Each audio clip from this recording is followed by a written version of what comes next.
प्रदेशं विरीन्द्रादिदेवैः सदा स्तूयमानं समाधिस्थमूर्तिं भजे ज्ञानदेवम् ॐ नमो ज्ञानेश्वरा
होय सकळ विद्यांचे अधिकरण ते चिवंधु श्री चरण श्री गुरूंचे ओम योंत प्रविश मम वाच मिमा प्रसुप्ता संजीव यज्ञांचस्त चरण श्रवणत्व गादीन प्राणाम नमो भगवते पुरुषाय तुभ्यं आवार करी संतांच्या मनोजवं मारुत तुल्य वेगम जितेंद्रियं बुद्धिमतां वरिष्ठं वातात्मजं वानरयुक्त मुख्यं श्रीरामदूतं शरणं प्रपद्ये कैलाशीचा देव भोळा चक्रवर्ती पार्वतीचा पती योगीराज तयाचे पायी माझे दंडवत गडो आणि चित्त जडोनामी बकरी जैसा प्राणी तो ही ठेविला चरणी मग मनुष्य ऐसा सद्गुणी कान ठेवी विठ्ठल विठ्ठल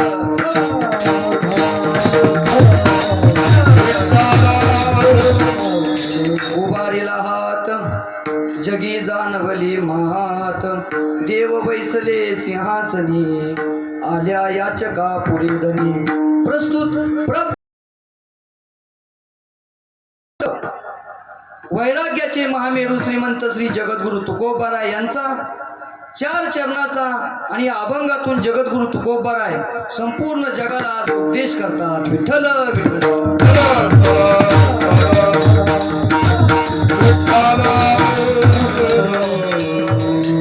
श्री संत सद्गुरु बाळूमामा देवालय शेळके वस्ती खांबेवाडी आणि मामांच्या आगमनाच्या निमित्तानं अर्थात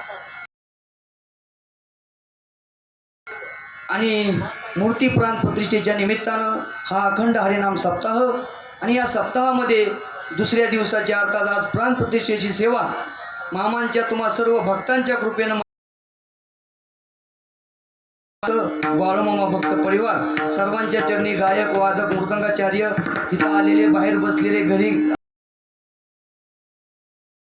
आणि कीर्तनाला सुरुवात करू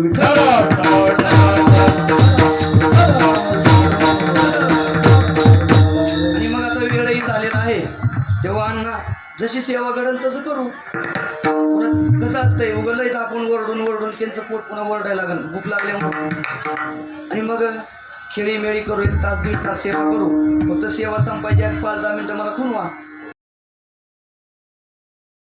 बनवल्याशिवाय सोडणार नाही बरोबर ना बोधलेबुवा आणि मग महाराज बोधलेबुवांची उपस्थिती आहे नाम ज्यांच्या वंशाने नाम धारण अखंड कंठात केलं नामासाठीच जन्म वाया आपला म्हणजे वाया नाही बरं का देवाच्या चरणी घातला असे बोधले महाराज त्यांची उपस्थिती म्हणजे नामही आपल्या सप्ताहामध्ये आलं म्हणून अखंड हरिनाम असा असणारा उत्कृष्ट उपस्थिती आणि मग आज बाळूमामांचा मूर्ती प्राण प्रतिष्ठेचा हा उत्सव असल्या कारणानं जगद्गुरु तुकोबाराय यांचा हा वर्णन करतात काय वर्णन करतात तर देव बैसले सिंहासनी कोणते कोणते देव बसले तुकोबाराय म्हणतात सद्गुरु मुळे महाराज सद्गुरु संत बाळूमामा आणि विठ्ठल रुक्मिणी आज 4 मूर्तीची प्राण प्रतिष्ठा झालेली आहे. त्यांच्या चरणी एकदा साष्टांग दंडवत करू आणि सेवेला सुरुवात करू. विठ्ठल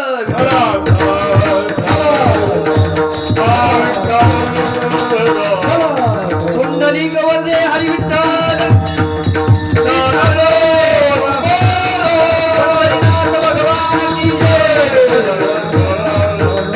आणि अभंगातून जगद्गुरु जगाला सांगतात की आज संत सद्गुरू बाळूमामा आपल्या भगवंतासह आपल्या सद्गुरूंसह या मंदिरामध्ये अनेक वर्षाची महाराज प्रतिक्रिया अनेक वर्ष प्रतीक्षा करावी लागली. तेव्हा आजचा योगायोग आला आणि दुग्ध शर्करा योगानं अखंड हरिनाम सप्ताह त्या निमित्तानं सुरू झाला. तेव्हा जगद्गुरु तुकोबाराय म्हणतात आज बाळूमामा सिंहासनावर बसले म्हणून हा अभंग घेण्याचा योग. म्हणजे या दिवशी हाच अभंग घ्यावा अशा संप्रदायामध्ये भरपूर जणांनी घेतले, मग आपणही तोच घ्यावा अशी इच्छा. आणि जगद्गुरु तुकोबाराय उपदेश करतात. तर उपदेश करत असताना महाराज उपदेश कुणी करावा, कसा करावा आणि कशासाठी करावा अनेक प्रश्न आहेत. पण आज जगद्गुरु तुकोबाराय उपदेश करतात. उपदेश कुणी करावा तर संतांनी करावा. आणि संत म्हटलं की महाराज मग जगद्गुरु तुकोबारांकडे बोट केल्या कुणी म्हणत नाही ते संत सगळेच म्हणतात ना जगाचे गुरु आद्य गुरु. आणि हा तुकोबारायांचा अभंग आहे. तसं तर तुकोबाराय म्हणतात उपदेश कुणालाही करता येत नाही संतसींनी उमटली अंगी उपदेशालागी पात्र झाला. काही जण सांगत असतात, आई मुलाला सांगत असते, पण सांगत असताना तो उपदेश होऊ शकत नाही, सांगणं होतं. मग संतांचंही सांगणं असतं, पण त्या संतांच्या सांगण्यामध्ये उपदेश असतो. सहज बोलणे हित उपदेश करोनी सायास शिकवणे करोनी सायास शिकवणे सहज बोलणे करोनी सायास शिकवणे करोनी सायास शिकवणे.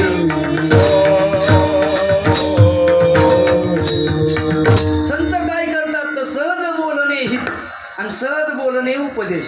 संतांचं सहज सांगणं असलं ना, हे असं आमका आमका कर कार्य महाराज, त्या कार्यामध्ये त्याचं हित असतं आणि कार्यामध्ये हित आणि उपदेश. करोनी सायास शिकविती.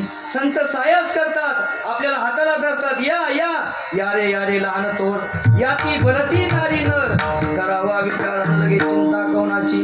सगळ्यांना सांगतात की तुम्ही या आणि भगवंताचं नाम. तर जगद्गुरु तुकोबारायांना काय झालंय काय माहिती, पण या गुरु शिष्याची परंपराच मान्य नाही. बरं तुकाराम महाराज लय तुका म्हणे आयचे गुरु शिष्य पण विठोबाची आन नरका जाती. कारण मग तुकाराम महाराज म्हणतात कुणी गुरु होतंय, मग कुणी कान मंत्र देतंय, कुणी काय करतंय काय करतंय. तुकोबाराय म्हणतात गुरु असावा, पण कसा असावा, सद्गुरु मुळे महाराजांसारखा असावा. मला सांगा बाळूमामांच्या जीवनामध्ये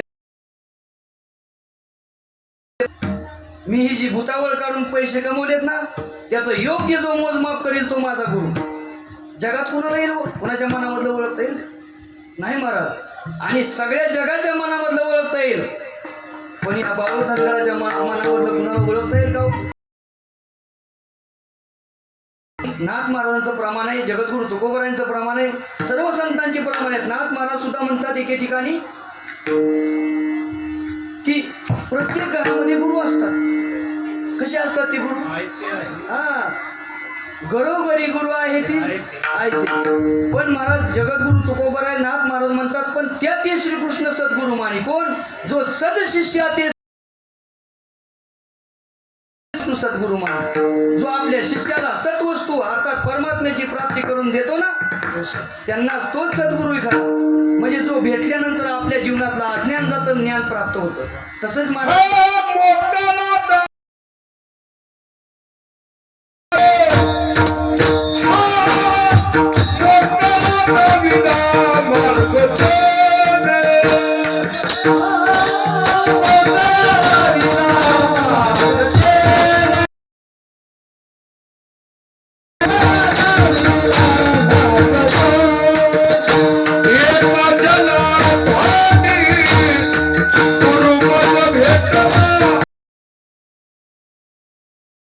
धनी गुरु मत भेटला ऐका जनार्दनी गुरु मत भेटला धनी गुरु मत भेटला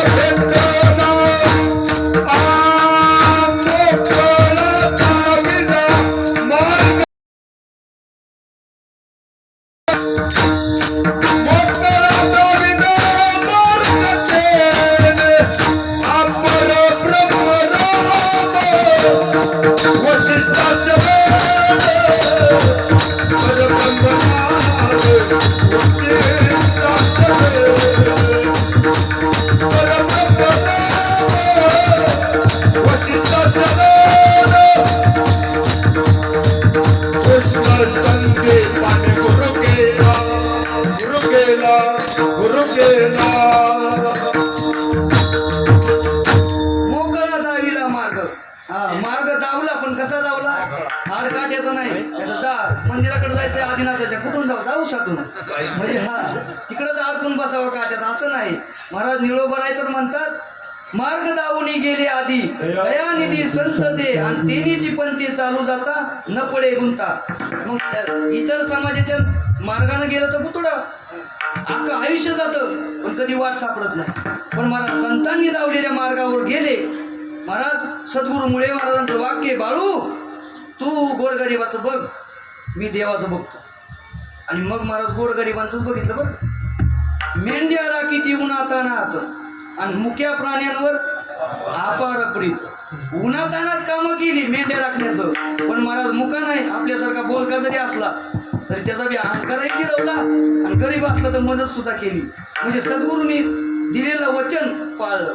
जीवनामध्ये महाराज उत्कर्ष झाला, सिद्ध्या प्राप्त झाल्या. आख्या चराचरावर सत्ता, म्हणून आयसा जो समर्थू तो मी जगाचा नातू. त्याच्या अगोदरच्या ओव्यात ज्ञानोबाला म्हणतात, त्याच्या अगोदरचे 5-6 ओव्यात. म्या बोलविल्या सूर्य बोले, वेद बोले म्या चालविल्या सूर्य चाले, म्या हलविल्या पाठ प्राणो हाले जो जगाचे चालिता. अनेक ओव्यात एक सांगून दिली त्याच्यातली. आणि मग महाराज का एवढे अधिकार का प्राप्त होतो, चराचरावर सत्ता का प्राप्त होते, तर सद्गुरूंचा हात पाठीशी आहे म्हणून. आणि मग आज जगद्गुरु तुकोबराय उपदेश करतात का, संत आहेत म्हणून. आणि संत उपदेश करत असताना जगद्गुरु तुकोबराय आज संपूर्ण जगाला हात वर करून सांगतात अभंगाच्या पहिल्याच्या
पहिल्या चरणामध्ये सिंगलच म्हणा, आता सिंगल. हा वेळ झाली तर तुम्ही डबल घेतल्या पुन्हा अवघड व्हायचं. हा त्यामुळे मी पण प्रमाण म्हणा नाही, सरळ सरळ आधीच वेळ झाली पुन्हा अजून त्याच्यात वेळ घ्यायचं म्हटल्यानं अवघड आहे. खालच्याला वाटतंय काय वेळ. तेव्हा अभंगाच्या पहिल्या चरणामध्ये जगद्गुरु तुकोबराय हात वर करून संपूर्ण जगाला सांगतात. आता जगाला सांगायचं म्हटलं, गावामध्ये काय व्हायचं, एक दौंडी घेणारा हलगी घेऊन जायचा आणि गावाच्या मधोमध उभा राहायचा आणि असा खंबेवारी ग्रामस्थांना सूचित करण्यात येते की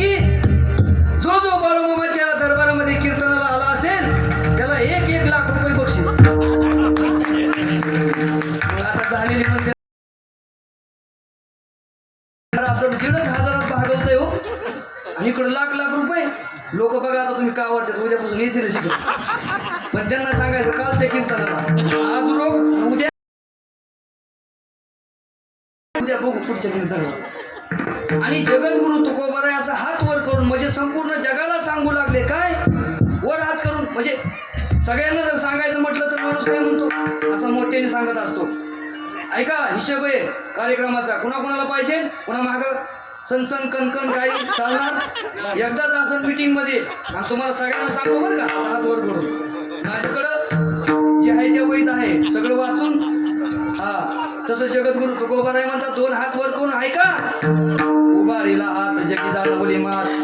आणि काय झालं तर अभंगाच्या दुसऱ्या देव बैसल सिंहासनी देव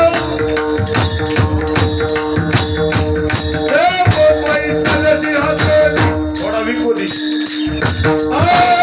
देव बैसल सिंहासनी देव बैसल सिंहासनी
तुमच्यासाठीच बसलेत आणि तुमच्यासाठीच सांगतो ऐका. तुम्हाला साक्ष उदाहरण द्यायचं म्हटलं, मगाशी मी पाहिलं महाराज भंडारा घेऊन कुठं चाललेत.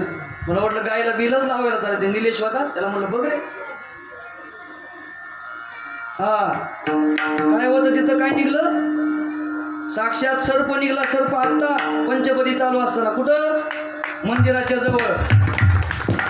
मग तुम्ही म्हणता इकडं का नाही आला, इकडं आल्या तुम्ही मग काठी पिटी घेतली असती, इथून पळाले असते, उद्या आलेच नसते. पण मग महाराज तो काय सांगतो तर मग महाराज संत सद्गुरू बाळूमामा शेषाचे अवतार आहे साक्षात. बरोबर आहे असं सांगितलं. ऐका थांबा थांबा थांबा, प्रमाण देऊच नका, थोडं बोलून जाऊ द्या. आणि मग शेषाचे अवतार असल्या कारणानं आज देव कुठं बसलेत, सिंहासनावर, याची साक्ष देण्यासाठी साक्षात बाळूमामा आज इथं आले. हा, त्यामुळे तुम्ही आले काय आणि गेले काय मला सांगा. संतांसाठी एक प्रमाण आहे. जगद्गुरु तुकोबाराय म्हणतात, संत असे असतात, निंदी कोणी मारी, वंदी कोणी पूजा करी, मग हेही नाही तेही नाही, वेगळा तोही पासून या. आक खांबेवाडी गाव, इकडं तोंडही नाही जरी केलं तरी त्यांना काय फरक पडत. तुकाराम महाराजची भाषा आहे बरं का, म्हणजे मी तुमच्या गावाचं नाही सांगत. तुकाराम महाराज म्हणतात निंदी, ऐका की, निंदी कोणी मारी, एखाद्याने निंदा केली, काय खरं आहे ती बाळूमामाचं. बाळूमामा म्हणतात काय करायचं नाही काय बाबा खरं, पण तुझं ज्या वेळेस बरं नाही चाललं त्यावेळेस तुला खरं मानावं. हा, म्हणून निंदी, त्यांची निंदा जरी केली त्यांना काही फरक पडत नाही. तुकाराम महाराजचं प्रमाण सांगतो, निंदी कोणी मारी आणि वंदी कोणी पूजा करी. आणि माझी जरी कोणी पूजा करत असलं, मला काही घेणं देणं नाही, पण त्याच्या पूजेचं फल किंवा त्याच्या निंदेचं फल, कारण हा कर्म लोक आहे. माऊली म्हणतात, हा लोक कर्मे बांधला, हा लोक कर्माने बांधलेला आहे. तुम्ही जसं कर्म कराल तसं फल भेटल. नाहीतर एखाद्याने लावला ऊस आणि आता आला डाळिंबाला भाव, मग तुम्हाला नाही गेला आता डाळिंब आले का भाव, ऊसाला डाळिंब येत असते का. तसं महाराज तुम्ही सत्यालाच नाही आले तर पुण्यरूपी दाणे तुमच्या पदरात पडतील का? नाही ना महाराज पडणार. तेव्हा जगद्गुरु तुकोबाराय म्हणतात, आज देव सिंहासनावर बसलेत याची साक्ष देण्यासाठी बाळूमामा आले. आणि बघा तुम्ही तळावर दररोज कुठं नाही कुठल्या तळामध्ये एक दिवस का होईना बाळूमामा सर्पाच्या रूपात जातात. त्या बघ्याबरोबर असणारी एखादा व्हिडिओ कधी कधी पाठवतात. त्यांच्या जर मार्गात आला तो सर्प, पण हे साक्ष आहे महाराज. बाळूमामा आजही आहेत, उद्याही आहेत आणि भविष्यातही आहेत. बाळूमामाने सांगितलं, ज्या दिवशी मी याच्या पृथ्वीवर नाही ना त्या दिवशी ही झाडं संपूर्ण जग उभ्यानं पेटन उभ्यानं. म्हणजे चला त्यांची सत्ता आहे. जे संत सद्गुरू बाळूमामा आदमापुरात आहेत ना तेच खांबेवाडीत आहेत. पण तसा भाव पाहिजे ना, लक्षात येतो का? भाव पाहिजे.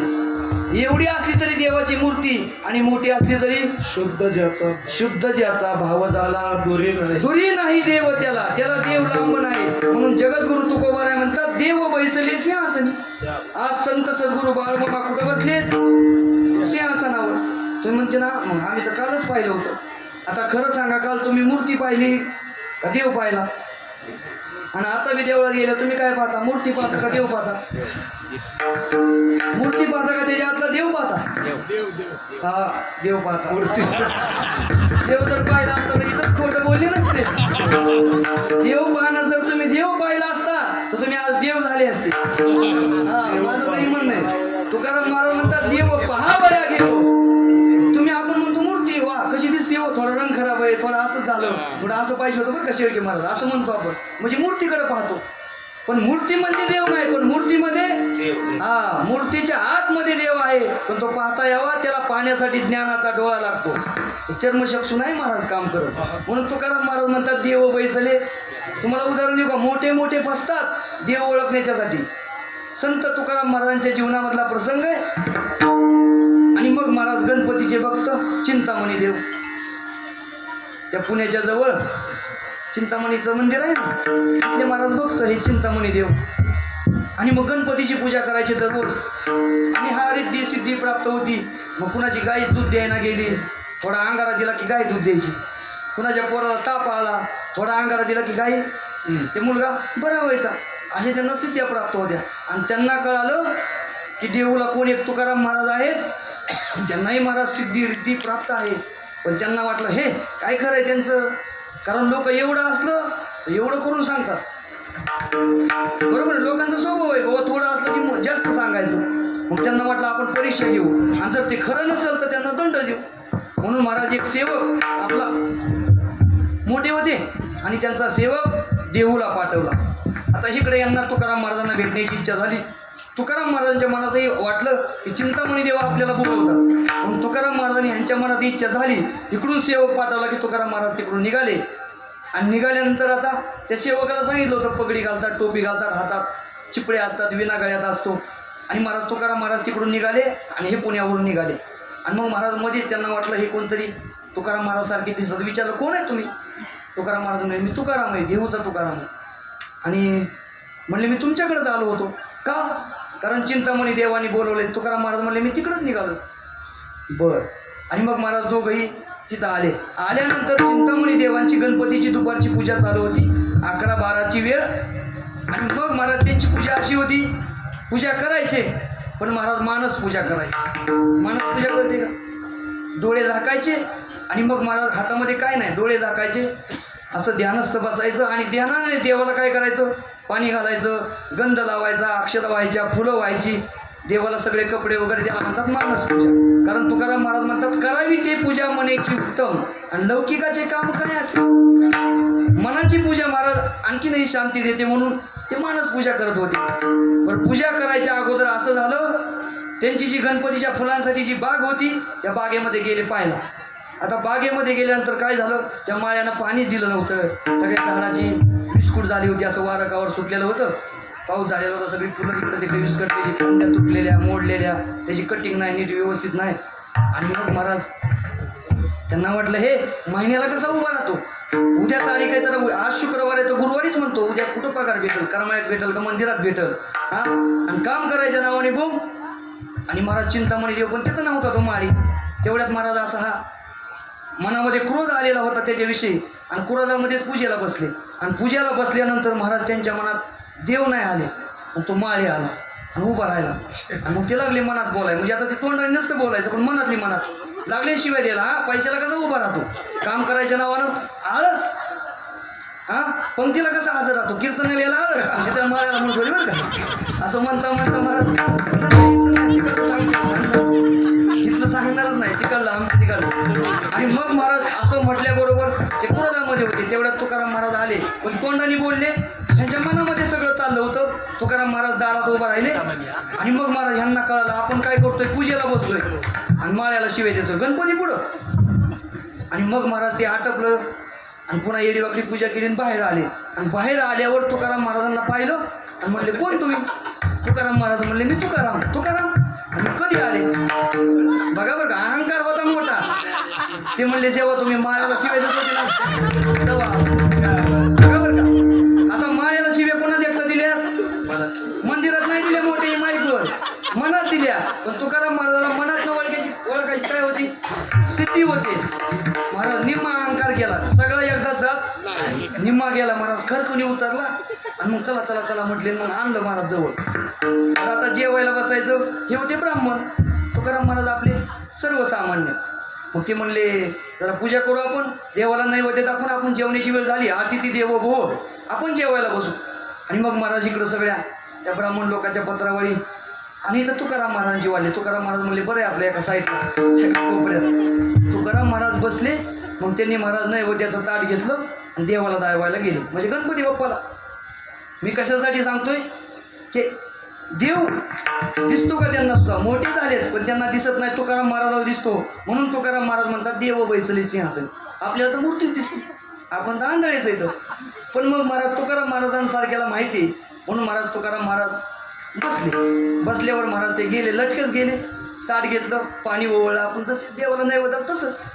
आणि मग महाराज असं डोळं झाकलं गणपती बाप्पाला विनंती केली गणपती बाप्पा नैवेद्य समर्पय आम्ही. आणि मग महाराज तुकाराम महाराज म्हणले ओ चिंतामणी देवा अहो नैवेद्य कुणाला लावतो? त्यानं सांगितलं कुणाला म्हणजे गणपती बाप्पाला नैवेद्य लावतो. अहो ते गणपती आहेत का तिथं? त्यांना म्हटलं गणपती आहेत का म्हणजे आता मूर्ती तर इथंच आहे. आता आपण बघा आरती करतो का नाही गणपती बाप्पा सगळं मूर्ती तर इथंच असते तशी त्यांना मूर्ती दिसायची मूर्ती तर इथंच आहे. अहो गणपती इथंच आहेत ना हे दिसते आम्हाला सोंड आहे वाकडी तोंड वाकडी ना वक्र तोंड महाकाय मोठं पोट आहे सगळं दिसतं. तुकाराम महाराज म्हणले अहो गणपती बाप्पांचा एक भक्त समुद्रात बुडायला लागलाय आणि गणपती बाप्पा त्याला वाचवाय गेले तुम्ही नैवेद्य कुणाला लावता मूर्तीला लावता काय? आणि मग त्यांना वाटलं ह्यांना काय म्हणलं म्हणजे थोडंच खरं असतं मी काही म्हणून लाख रुपये द्यायचे पण देईल का? तसं म्हणण्याला काय किंमत आहे खरं आहे का नाही? मग गडीवर थांबा मी आल्यावर सांगतो. आणि मग महाराज 5 मिनिटं झाल्यावर तुकाराम महाराज म्हणले आले आता गणपती बाप्पा दावा नैवेद्य. आता महाराज नैवेद्य दावा गेले त्यांचं उपरणं होतं का नाही उपरणं गणपती बाप्पाचं हे ओलं झालेलं होतं. ह्यांच्या लक्षात आलं उपरणं तर कोरडं होतं पण तुकाराम महाराज जेव्हा म्हणले गणपती बाप्पा आले तेव्हा काय निघालं ओलं निघालं.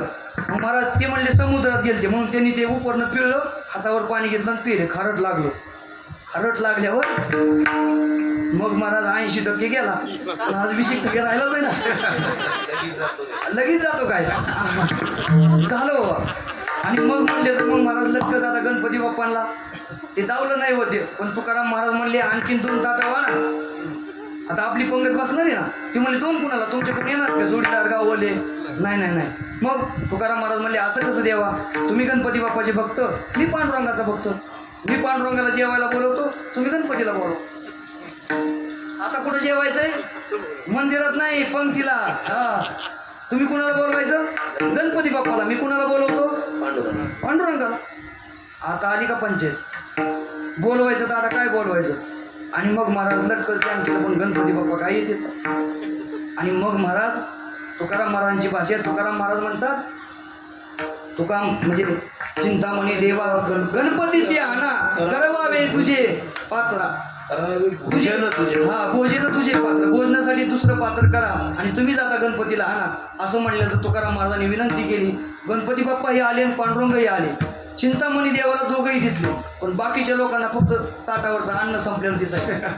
आणि यांना सगळा महाराज अख्खा अहंकार कळाला आणि तुकाराम महाराजांच्या चरणी लोटांगण घातलं. म्हणून तुकाराम महाराज म्हणतात देव बैसली सिंहासनी का कारण त्यांना दिसतं ना देव आहेत का नाही. म्हणून तुकाराम महाराज म्हणतात आजच्या दिवशी आज संत सद्गुरू बाळू मामा जे आत्मापुरात आहेत ना तसंच दिव्य तेज या खांबेवाडीमध्ये आहे.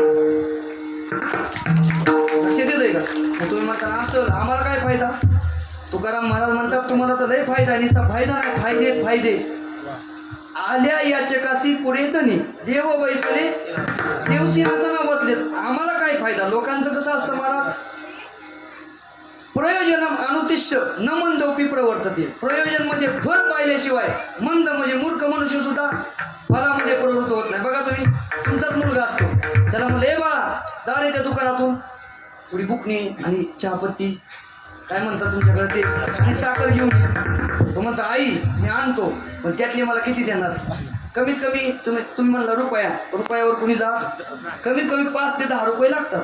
तेवढं देत असेल तर तसं महाराज प्रयोजन मानुतिष्य मंद मंदोपी प्रवर्तते. मंद मनुष्य जरी असला तरी फल पाहिल्याशिवाय त्या कर्मामध्ये प्रवृत्त होत नाही. आणि तुम्ही म्हणता ना आम्हाला फायदा काय? तुकाराम महाराज म्हणतात नुसता फायदा नाही, फायदे. पण तुम्ही तो फायदा करून घेणार का? तर सांगतो, नाही सांगतो. फायदा पाहिजे ना. वा वा. मग जगद्गुरु तुकोबाराय म्हणतात आल्या याचकाशी पुढे धनी. आता देव तर इथं बसले, संत सद्गुरू बाळमामा संत आहेत, मुळे महाराज आहेत आणि पांडुरंग रुक्मिणी माता आहे. मग इथं सगळे आहेत, पण तुम्ही इकडे आलेच नाही तर काय करायचं? तुकाराम महाराज म्हणून म्हणतात आल्या याचकाशी. बरं आले, नुसते आले नाही बरं का, आल्यावर नाही, याचक गुण आले तर आणि मालक गुण आले तर मग महाराज पंढरपूरला जरी जमतं काहीतरी मालक जरी झालं तरी त्याला काय नाही होत. पण महाराज बाळूमामाला नाही चालत. बाळूमामांचा शब्द आहे, माझ्या दरबारात यायचं असेल ना या बाळू धनगराच्या दरबारामध्ये तर महाराज हा अहंकार थोडं वाऱ्यावर सोडायचं मग यायचं. बाळूमामांचा शब्द आहे, तुम्हाला दृष्टांत देऊन सांगतो. पण याच्या खून यायचं बरं का, मालक खून नाही. काय झालं, एक शेठजी होते आणि शेठजींचं वडील वारल्यानंतर आई होती. आता महाराज आईनं मुलांचा सांभाळ करायचा, 2 एकर जमीन असत. महाराज ती घेतली एक जण व्याजावरती, व्याज फिटणं म्हणून महाराज ती जमीन त्याच्याकडे राहिली. आणि मग ह्यांना खायलाच काय नाही, उपासमार होऊ लागली. संत सद्गुरू बाळूमामांनी त्या कुटुंबाकरता 400 रुपये दिले. किती दिले? 400 रुपये दिले. आणि मग महाराज 400 रुपये दिल्यानंतर ती जमीन सोडवली आणि त्या कुटुंबाचा उदरनिर्वाह भागू लागला. नुसता भागू लागला नाही, पैसे कुणाचे महाराज? मोठ्याचे पैसे. आणि मग महाराज उदरनिर्वाह तर भागू लागला, पण महाराज त्यांच्या कृपेनं तो सावकार झाला. नुसता सावकार नाही, अख्ख्या तालुक्याला पैसे देऊ लागला, एवढा मोठा सावकार झाला. आणि मग महाराज गुळाचं गुराळ काय असं काय भरपूर होतं. आणि मग त्यानं असा बोलला होता की मामांना एक गुळाची डेप घेऊन जायची. बरंच दिवस झाला, आठवण नव्हती, काय नव्हती, बरंच वर्ष गेलं.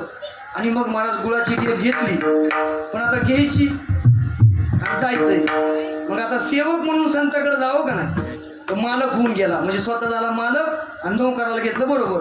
त्याच्या डोक्यावर काय दिली? गुळाची डेप दिली आणि गेला मामांकडं. तिथे एक काळं कुत्रं होतं आणि भोकायला लागलं. भोकायला लागले ते शेजारी होते ना मामांचे, का हो मामा आज नाही भोकायला लागले?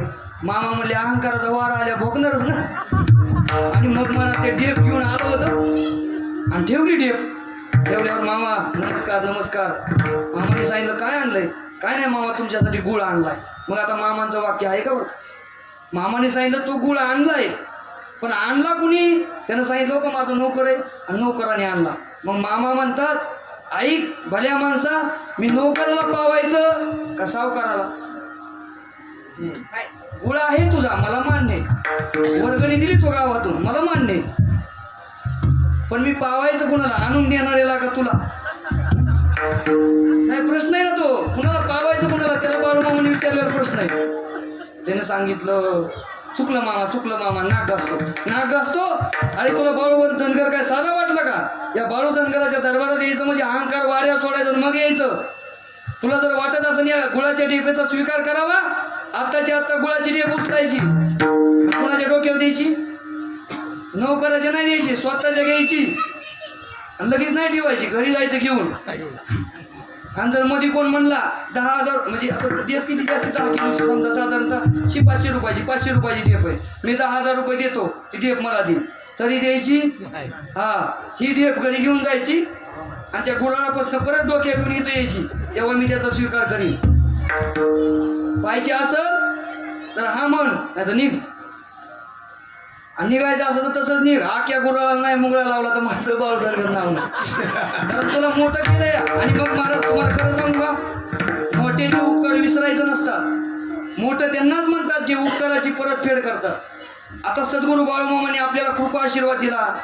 छायेनं सांभाळलं, लहानाचं मोठं झालो आपण, गरीब होतो श्रीमंत झालो. मग श्रीमंतीत काय विसरायचं देवाला महाराज? एक वर्ग असा आहे महाराज, देवाला श्रीमंतीत नाही, गरीबाचे तुका म्हणे तुझा न पडावा विसर, आणि दुःखाचे डोंगर आले तरी. सुदामा ब्राह्मण दुःखे दरिद्र पिढीला. महाराज दरिद्र सुद्धा देवाला आठवलं तर मग महाराज मोठे पण झाल्यावर काय आठवू नये. आणि मग महाराज तेव्हा बाळूमामांचा शब्द आहे, माझ्याकडे यायचं असेल तर याच्या होऊन ये, तुझी याचना केलेली मी पूर्ण करीन. मालक होऊन, कारण तो जगाचा मालक आहे. आपण कुठे आपली इस्टेट 10 एकराची इस्टेट आणि आपण त्याचे मालक. बरं ती बी आपली म्हणावं तर आपली इस्टेट जायच्या आधी मुलांच्या नावावर करावं लागते. नाहीतर ते म्हणतं चल चल तिच्याकडे माझं झालं. 8 दिवसाला म्हातारीची पाळी बदलते भाकरी खाण्याची. आणि मग महाराज बाळूमामाने सांगितलं की इथं यायचं असेल तर नोकरून मालक होऊन यायचं नाही का. संत आहेत महाराज. म्हणून जगद्गुरु तुकोबाराय म्हणतात, आल्या याचका पुरे धनी. तुम्ही कोणत्या कारणाने येता मला माहित नाही, पण तुम्ही जर महाराज आपण बाळूमामाचे सेवक आहे, सेवा भाव जर घेऊन इथं येत असताल ना, तुमच्या मनातली कुठली इच्छा असो, आजपासून बाळूमामा पूर्ण करायला तयार आहे. हा पूर्ण करती मनोरथ. हा पूर्ण करती मनोरथ.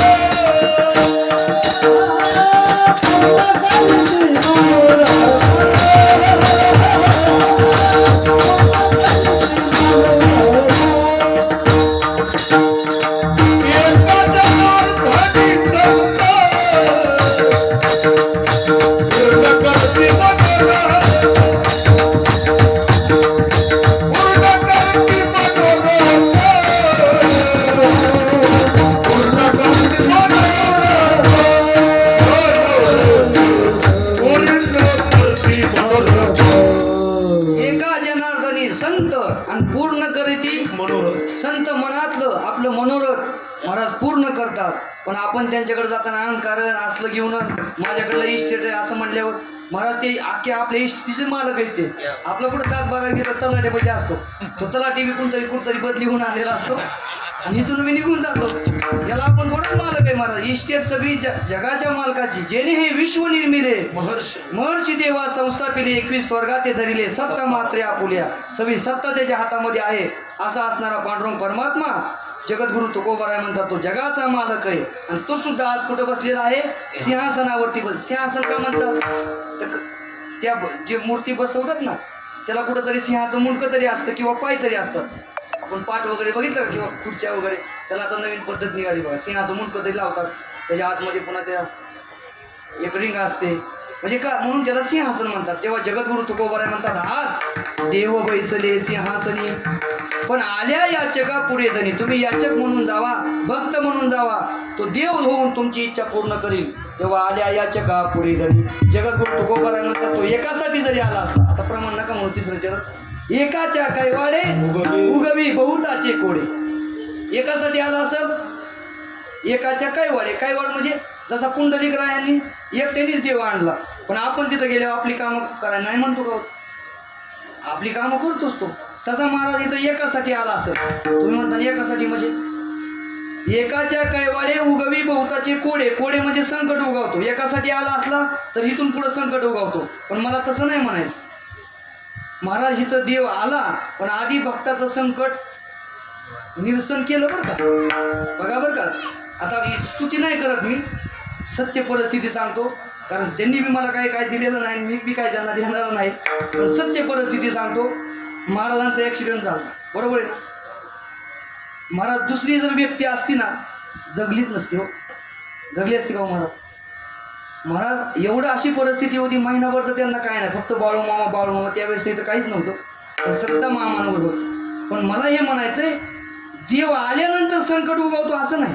येण्याच्या अगोदर महाराज त्यांच्यावर असणारं संकट बाळूमामाने निरसन केलं. मग इथं उगवी कोडे संकट. उगवी कोडे संकट.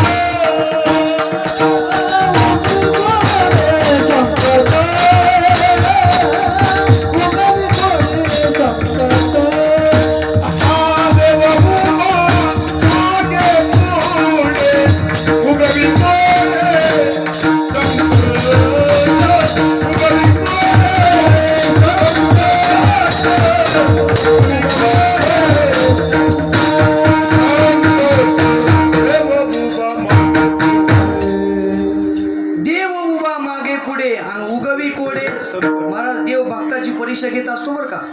काळजी घेतो प्रत्येकाची. तुमचीही बाळूमामा घेतात. तुमच्या मनात एक दिवशी वारं फिरवणार. काय खरं इथलं, काय खरंय, लुटायचा धंदा चालू. बरं लक्ष देऊन ऐका. असं तुमच्या मनात जरी वारं फिरलं तर त्या वाऱ्याला डगमू नका. आमुष्याला तर चुकूच नका. रविवार सोमवार काय महाराज फक्त हात जोडून जायचंय. काय मागितलं त्यांनी बी नाही मागितलं आणि त्यांचा देवही काय मागणारा नाही. पण मग महाराज फक्त हात जोड आहे. असं महाराज गप्पाचं रंगल्या तर पहाटे 4 वाजलेल्या कळत नाहीत बाईला. कोंबडा आरवल्यावर म्हणती 4 कसं काय वाजल्या, कसं काय वाजल्या म्हणजे तू अख्ख्या गावाचं पहिल्या गल्लीपासून दिल्लीपर्यंत काढल्यावर 4 नाही वाजायचे तर 6 वाजते.